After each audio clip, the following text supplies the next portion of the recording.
miss the simplicity and unique feel of the original Microsoft Edge. Today, we're diving into how to potentially bring back Edge Legacy. First, a crucial disclaimer: Microsoft no longer officially supports Edge Legacy, and it's generally recommended to use the latest, secure version of Edge. That being said, if you understand the risks and still want to try, this is where to start. Open your Windows search bar, typically found on the taskbar.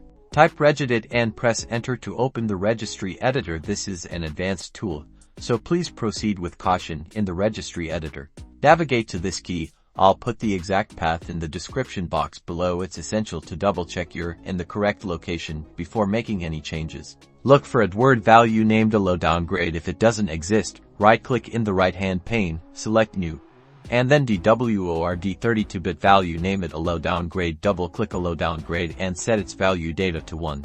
Then click OK. Next, temporarily pause Windows updates. Go to Settings, then Update and Security, and pause updates for 7 days. This is to prevent the Chromium-based Edge from immediately reinstalling.